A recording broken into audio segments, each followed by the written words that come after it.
Hey, everybody. Welcome to this episode of Think Business Live. I'm looking forward to talking to Lauren Smyth. Lauren, it's great to connect with you. You are so accomplished. I'm really, really excited to connect with you. Think community. I want to tell you a little bit about Lauren. She is 20 years old. She is an accomplished writer. She's an accomplished podcaster. She's doing amazing things. She's written some amazing books. She's got a podcast, The Grammar Minute. And she's also a writer of 3 novels, and we're going to talk about that. Before we kind of dive into that, Lauren, I love talking to anybody who's in college and doing what you're doing. I think it's so exciting. I love talking to authors, and I love talking to people who also have podcasts. So I'm excited about that. And so, as a business coach, I work with successful people who are stuck. I get them unstuck. So I always like to start off my show, kind of talking about, what's something, let's focus on writing maybe a little bit. What's one thing people get stuck in when it comes to writing that's an easy fix for them to get unstuck? So I think it definitely depends on what kind of writing you're trying to do. This is a pitfall much more of informational writing, which I'm defining as, emails where you're trying to let your coworker know you need them to cover your shift, or essays or journalism or anything that's trying to convey something to the reader. Less so in fiction. But a lot of people get stuck on this idea that they need to sound smart in their writing. They need to use these enormous words and these transcontinental sentences just to show, hey, I really do know what I'm talking about. And so I would speak to that when I'm writing papers and stuff for college. I don't necessarily know what I'm talking about, but I'm trying to convince my professor that I do. And so one thing that I do, instead of using all these big words and getting super complicated in what I'm talking about, is I set a goal for myself to put one little joke or one little pun somewhere into what I'm writing, whether it's supposed to be funny or not, just because that puts your personality on display. That lets you speak for yourself instead of these complex sentences speak for you. And so I would say a place you get stuck is just, overcomplicating things. Instead of making things complicated, go for simplicity and really try to say something. Let yourself show in your writing. Let your personality speak for you. And that doesn't necessarily have to be terrible puns, but that's a technique that's worked for me. That's so great. I think, it's so hard to get to simple.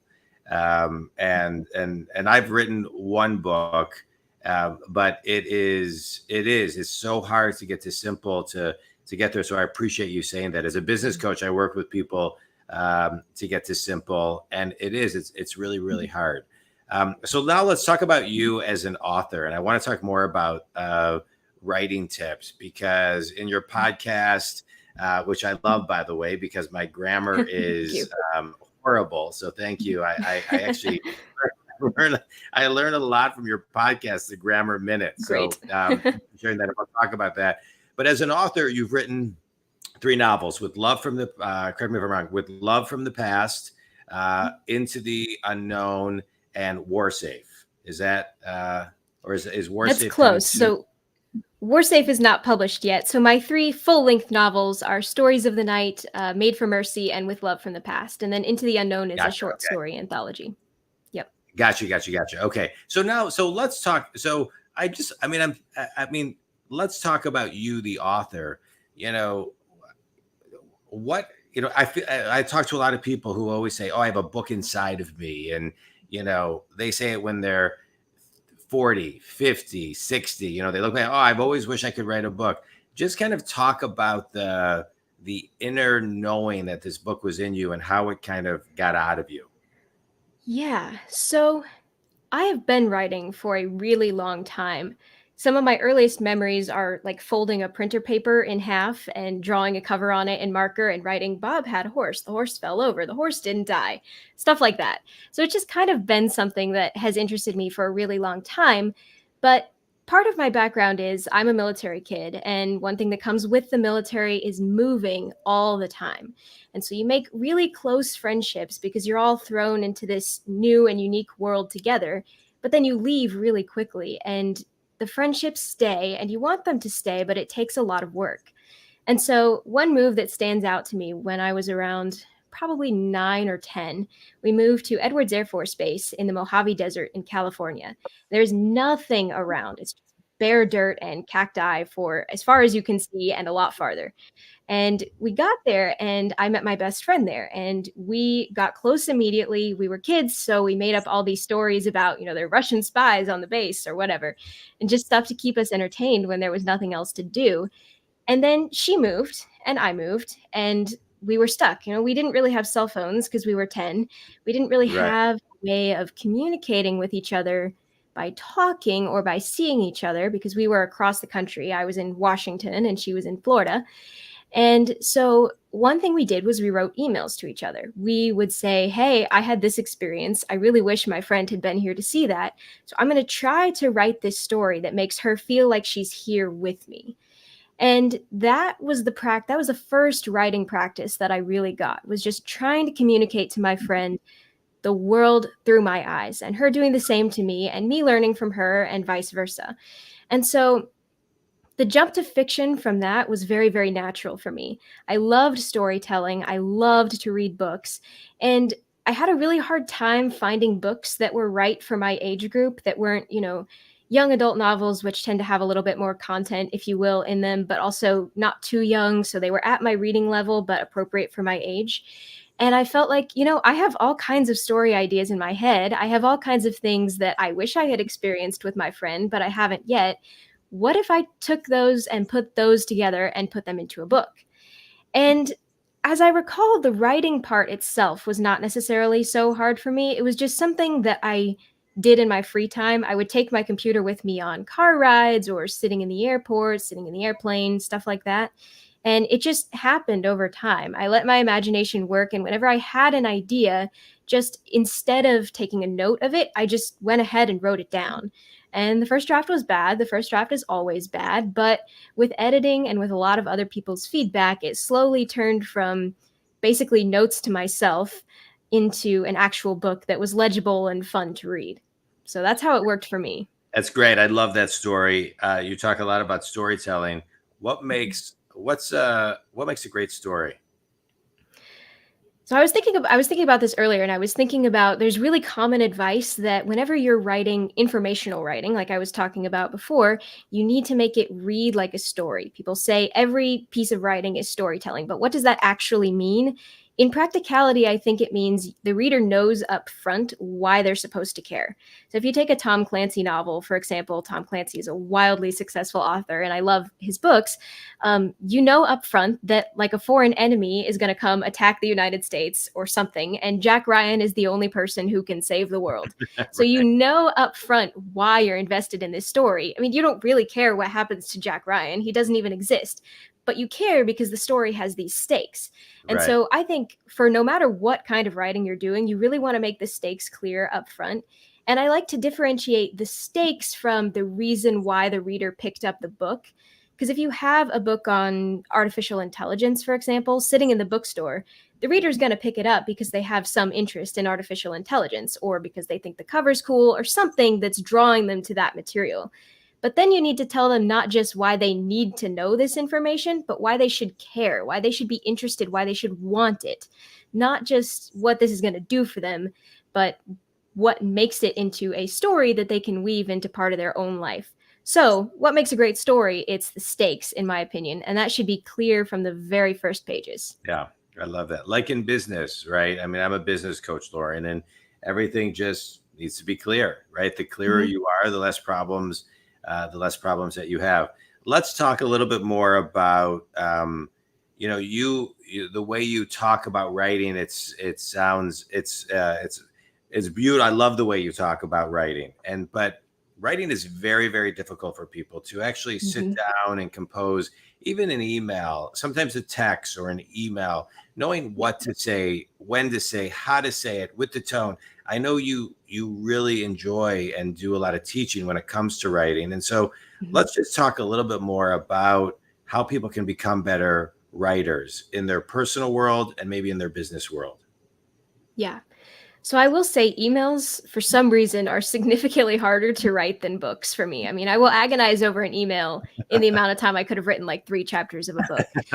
But I think the reason for that is that it's more directly open to criticism, I mean, maybe, lots of people are going to read books and are going to leave feedback on them and like them or not like them. But when you're writing an email, you're writing it to one person and you have their face in your head. And so you kind of have this inner critic in the back of your mind going, are they going to like this email? Did I do this okay? Like, is this going to work? And so one tip for making that type of writing easier, I think, is to feel like you're talking to the person. Just feel like you're looking at them face to face and they're not judging you. They're just there to listen to you. And keep that kind of in mind when you're doing that sort of writing. And speaking to that a little bit, I always tell people try to write like you speak. And this does mean you need to improve your speaking as well. You need to learn to speak clearly and hopefully concisely. You don't have to be, completely free of stage fright or ready to get up on a stage and talk to 1,000 people, but just know how to communicate. Listen to podcasts, watch people speak, listen to TED Talks and stuff like that, and then try to incorporate that into your writing. Because when you're just talking to somebody in the grocery store, you're like, oh, you have a cute dog. Here's how my day went. You're not necessarily scrambling for words. And so the goal, I think, should be for writing to be as clear and as easy as it is when you're talking to somebody face to face. So that's what I would say for informational writing. And then another way to get better at the technical side of writing is to work on the grammar. And we already mentioned I have a podcast called Grammar Minute, and this is a shameless self-plug, but I really feel like grammar is one of the more underrated parts of writing because it seems like something that it's hard to learn. There are 1,000 rules of grammar, and for every rule, there are 1,000 exceptions. And so, you have to pay a lot of attention to the details. But when you have really good grammar, you kind of automatically sound like you know what you're talking about. And so that takes away the need for these long words and long sentences. You can communicate clearly and concisely purely because your words actually say what you want them to mean. And so one piece of advice I've had from a lot of writing professors is to read this book called Elements of Style straight through, cover to cover. It's a really small book. It's only like this big, and it's a very, very dry read, but that was super helpful for me. I've done it. And then, of course, listen to the Grammar Minute on Spotify as well. So I like anything it. you can do in that area to improve the technicality is good. Well, what I love about I love everything you just said. But think community. We talk a lot about Lauren on this show. How to do things in minute increments, and so or 5-minute increments or 50-minute increments. And the grammar minute, if you go to their website, it says, welcome to the Grammar Minute, where we're saving the English language 60 seconds at a time. So you're going to get a lot of quick fixes really quickly, some things that you may or may not know, but will really, really help you. It's a really, really great podcast. Let's go back to talking a little bit about, you mentioned listen to TED Talks. What are some of your favorite TED Talks? I say this, and I haven't actually listened to a whole lot of TED Talks, but some of my favorites are by James Veitch. They're not really TED Talks technically, but they're more comedic segments. But just his quick wit and how fast he is at coming up with exactly what he wants to say in exactly the right words to make the audience laugh, even at something that by itself isn't necessarily funny, I think is just brilliant. And if I could channel all of that into my writing, I absolutely would. Yeah, that's great. That's great. Your work has appeared in the Air Force Museum, Friends Journal, the Wall Street Journal, and multiple local news outlets. You're 20. You're what are you, a sophomore or junior in going college? Into junior year. Junior year, that's what I thought. Yeah. You're a reporter for the Michigan News Source. Talk to me about getting into the Wall Street Journal. Yeah, so I was taking a journalism class at Hillsdale College, which honestly wasn't something I had expected to do. It wasn't a true journalism class. It was actually about George Orwell and the art of political writing, I think was what the class was called. And so we were talking a lot about, you should try to get your work published. You should have opinions on politics. You should educate yourself, all this kind of thing. And the professor kept telling us, there are opportunities for students to be published in the Wall Street Journal, for students to write these like really short, hard-hitting opinions, send them in, and potentially get published. And so he said, just keep trying that until it happens for you. If you feel dedicated, if you feel like this is something you want. And so I started from near the beginning of the class, just started writing these little opinions, sending them in, not getting accepted, doing it again. And after a couple times of doing it, it made it into the Wall Street Journal. So that was pretty cool. I love the Wall Street Journal. So that was a moment of great excitement. That is great. That's a really, really great accomplishment. And I applaud your persistence and your consistency. Think community, we talk a lot about never giving up, and something tells me you would have kept on doing it, Lauren, for months and months and months and months, just to make it happen. Yeah, that is a lesson you learn really, really fast in writing, especially with novels. Because if you write a novel that doesn't end up getting published, you've spent like a year working on it and another Yeah, 6 months querying it. It just takes so much time. So you have to be willing to put that time in for yeah, sure. I love it. So you're a junior at Hillsdale. What's one thing that you wish they would have taught you in high school and in college thus far that they haven't taught? That's a really good question. Um, a lot of my answers to it would definitely be things that are somewhat harder to teach, but I would say one thing I wish I had learned earlier was the art of keeping a really good to-do list. Hmm. You get so many assignments in college and they all have different due dates and you don't know exactly when you're going to do them. And so the way I keep to-do lists, I have a short list for each day and then a long list for stuff that's more medium term, stuff that's due within the coming month, and then a really long-term list that's more goals oriented. I often find myself my goals change and I forget about them as I go through life. And so having a really long list that's stuff that's like years out in the future, just so that I can remember it and keep myself accountable to it. That's especially helpful with writing because, like I said, it takes years often to actually get anything done. And so, if you can look back on what you did 2 years ago that may not have seemed very important then, but is important now because you've accomplished it, that's a really, really good thing. So, Yeah, keeping track of your schedule and just knowing how to organize goals and short term to dos has been super helpful for me. yeah. Rewind with me a little bit of an early mentor that was that made an impact on you when you were younger, that helps you with what you're doing today. That's a really good one. So, when I was 12 or 13, I was super heavily involved in dance. I was actually going to go that route professionally. So, I was training 4 to 5 days a week for hours at a time. And I had this one dance teacher whose name was Mr. Will.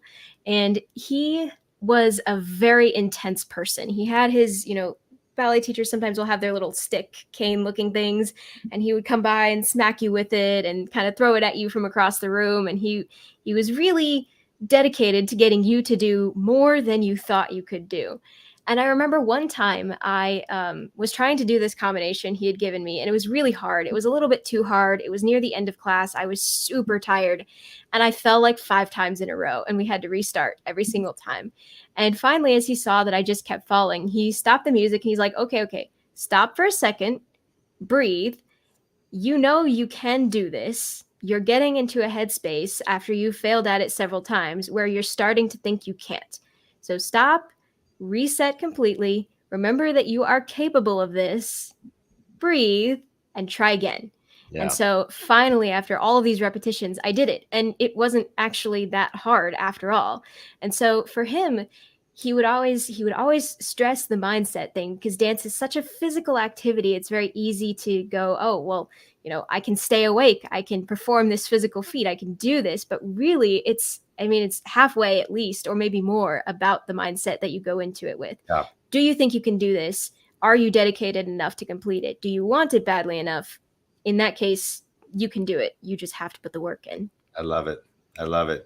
And sometimes in life, we all need those mentors that help recalibrate ourselves and regulate us and get us back to center and remember our the and raise our frequency and vibration and just do those great things for us. That's great, right? So they see our inner potential and they just kind of they get us there. It's great. I Yeah. love it. I love it. Laura, let's do a quick speed round. Okay. A book that's had the biggest impact on you. Book with the biggest impact would probably be 20,000 Leagues Under the Sea by Jules Verne. Super dry book, but it was one of the first fiction books I finished in basically an afternoon. Skipped Okay. meals to read this book because it just grabbed my attention, even though the information in it was so dry. It Yeah, was so well told, and the structure of the book held my attention so that's well. great. I love it. Best piece of wisdom you've ever received.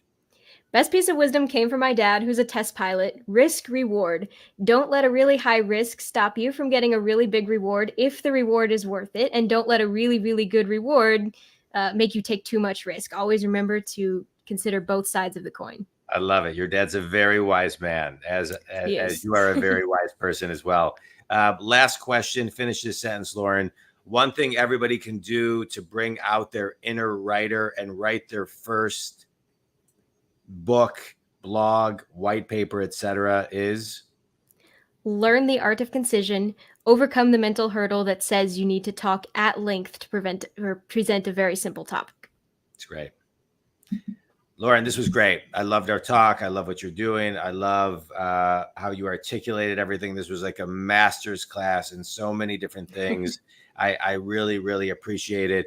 Think community, you know, I'm a business coach. I work with successful people all over the globe who are stuck. I get them unstuck. And what I love about this podcast is I get to have guests like Lauren on to help me with my mission to help you get unstuck. And you shared a ton of things, Lauren. I just want to extract a couple, which is let's never forget the mentors we have that can help us recalibrate and remember, you know, what we have inside, and also the power of story and and also the power of just, you know, doing things and that are inside of you and making them just kind of come true. That seems to be what you do, Lauren, right? You have this book. There's so many people that I think, you know, they have these books inside of them, they have these podcast ideas, but they don't execute. And you have shown us today the power of not only an idea, thoughts, you know, but also the power of execution. And that is what separates, you know, people in today's world for sure, is those that actually execute. And think community, it doesn't have to be overnight, and you don't have to be, you don't have to write 3 books. You don't have to write 5 books. You don't have to write 1 book. Maybe you start off with a blog. Maybe you start off with an email. But, you know, Lauren recommended Elements of Style. What a great book to potentially read. Lauren, thanks so much for sharing your journey, your expertise, and your wisdom with the Think community. Where can people learn more about you and get your books and listen to your podcast? Yeah, well, thank you so much for having me. First of all, you can find out more about what I'm doing at the moment at Lauren Smyth, and that's SMYTH books.com, or you can go to thegrammarminute.com to find my podcast. It's great. And if Think community, you can reach me at jondwoskin.com. Lauren, any closing thoughts? I guess my first closing thought would be thank you for having me once again. But my second closing thought would be, you know, if you have a book that you want to write, now is the time to do it. Start taking notes today. Start thinking through what you're going to do. Go on a long walk and just make plans. Get excited about it and get started. I love it. That's it. That's all that needs to be said. Thanks, Lauren. Thanks to the community. Awesome. Appreciate everybody. Thanks so much.